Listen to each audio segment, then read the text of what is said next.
I just received word that a second Studio One 7 leak has hit the internet. For those of you that don't know, PreSonus has recently announced the release of Studio One Pro 7, and the reception has been pretty mixed, to put it lightly. In this video they uploaded, they did not announce any of the new features, but they did announce their change to their pricing model, and people were not exactly excited about it. You can check out this previous video here if you're interested in that. I'm not going to be going over that today though. I'm going to be going over R2R leaking Studio One Pro 7 and cracking it before they even announce the new features. Now, I personally have not tried Studio One Pro 7. That would be illegal. I'm not downloading illegal cracked software, but I will be relaying what the changes are because, hey, somebody's got to do it. Also, I mean, this is grade A content here. Plus, it's not exactly like I am the one who cracked it. It was those guys over there, officer.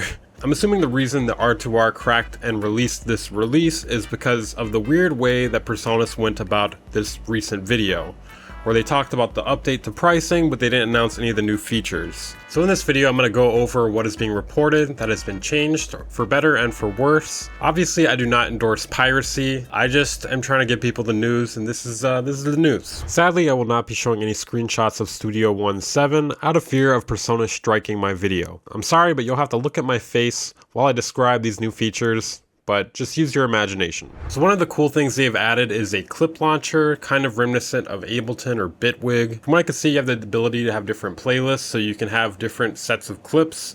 It is not known whether or not it runs off the hard drive as Ableton's does. That is one of the good things about Ableton's clip launcher, is the clips run off the hard drive, so you can have thousands and thousands of clips without it lagging your computer. That's how you see people with these like 10-hour sets where they're launching a bunch of clips in Ableton. It's because it runs off the hard drive. Now hopefully the clip launcher they added in Studio One Pro 7 runs off the hard drive as well, because if it runs off the RAM, it's not going to be as powerful. They've also added stem separation as well as splice integration, and there's no way to actually test these at the moment because you have to download it directly from PreSonus. They've added a tempo detection feature. You can right click on an audio file and have it detect the tempo. I actually had a friend who tested this, an actual friend, not me, and the function seems snappy, but it seems rather inaccurate.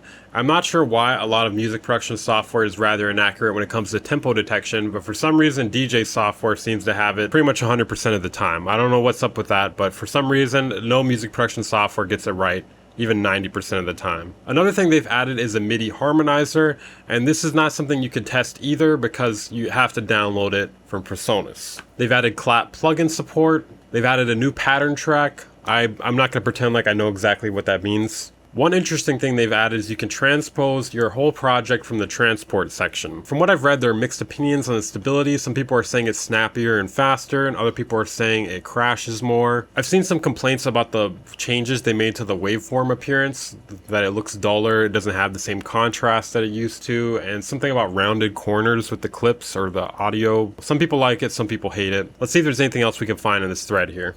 Yeah, there's definitely something humorous about getting the crack from R2R before the feature list from PreSonus. Are they time travelers? I don't know. So one thing that is noted here is that with the tempo detection, it seems to stretch it to fit the project instead of giving you the actual tempo, according to this guy here. For some reason, several people in this thread were using ChatGPT to try to list out the new features of Studio One Pro 7. And you know, obviously ChatGPT is not good at current events, especially something that hasn't even had the feature list released yet. So yeah, some people are mentioning this new graphic user interface graphic style for the elements that have a rounded corner. And apparently the browser is now detachable, so you can put it on your second or third monitor. According to this person here, it's the same thing as version 6, but it's maybe a little more fluid with videos and some little changes in the graphic user interface. Obviously there's more changes than that, but I can't confirm or deny this video stuff. One thing that's interesting is you can use the clip launcher side by side with the actual track view. This person says the clip launcher works well with their Launchpad Pro, and they claim it is not on the same level as Bitwig or Ableton. Some people say it's still buggy and they've experienced crashes, which is not too strange because they haven't even announced the feature list yet, so maybe that'll get more stable by the time this actually is released. So as this person says here, it works smooth, feels snappier than previous versions, slightly less CPU usage. And this person says no crashes or bugs so far, so there seems to be mixed opinions on that. And the plugins scan very quickly apparently, so that's something you were concerned about. They also state that the option to customize the interface is not that deep like FL Studio, it's very limited. Only a few buttons and options could be hidden as of the moment. He states that they've completely butchered the audio track appearance. The track waveforms are completely washed out with horrible lighting. And before this, the audio waveforms were clear in contrast from their containers. And there's no contrast between an audio and waveform and its container. So make of that whatever you will. And that it has the worst audio view of any DAW. He also complains about the rounding of the edges. He also states there doesn't appear to be any improvements in efficiency or CPU. So there appears to be multiple different points of view on this.